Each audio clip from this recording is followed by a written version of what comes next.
slapper. Arms for an ex-slapper. Arms for a podcaster. If you like this show, please go to SOVCAST.tumblr.com. That's SOVCAST.tumblr.com. And look for the donate button. It's right there at the top. I'll just wait here while you go do that, okay? Hello? And now, because sometimes there's more news than time, it's High Cyclic News. Come on in. Old Painless is waiting. A single mom was arrested at the Memorial City Mall in Houston, Texas, for allegedly abandoning her 2- and 6-year-old children who were waiting for her 30 feet away in sight of their mother. Laura Browder, the mother in question, had just moved to Houston from Chicago and was called in for a last-minute interview for a job, or a last-minute job interview, according to KHOU. Because she was new in town, she didn't have anyone to watch her children, so she took them with her and asked them to wait in the food court. She had just accepted the job when she was arrested. Awesome.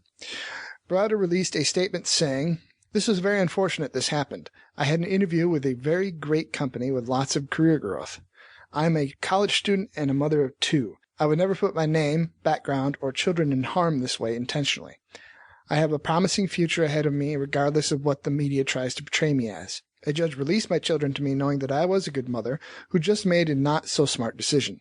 My children weren't even 30 yards away from me.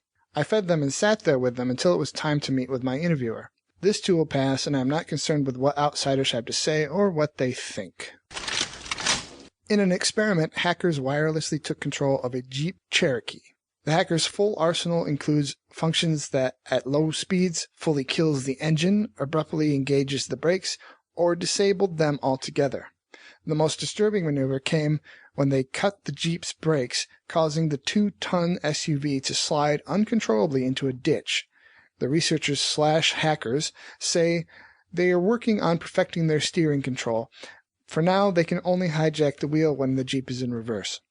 Their hack enables surveillance, too. They can track a targeted Jeep's GPS coordinates, measure the speed, and even drop pins on a map to track its route. I think it's time to separate the car Wi-Fi from its basic functions. I find it hard to believe they ever had them tied together. It shows an extreme lack of foresight. Here's an alarming story by AJ+. When I was your age, my mom likes to remind me I could afford a house payment, car payment, and college tuition without going into debt.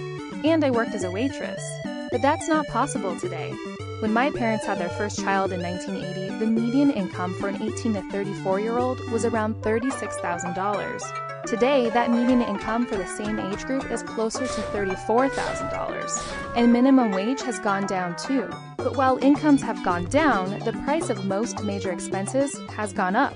In 1980, the average tuition at 4-year public colleges was only $2,400 a year.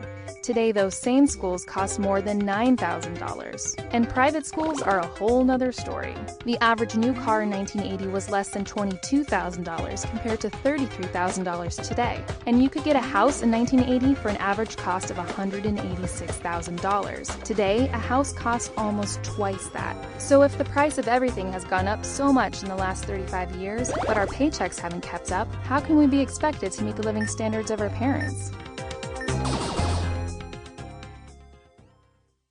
For more enlightening investigative reporting, check out AJ Plus on YouTube. That's the letter A and J followed by the plus sign. If you like this show, please go to facebook.com/SOVCAST, SOVCAST.tumblr.com, or twitter.com/seeker, the letter O, Veritas.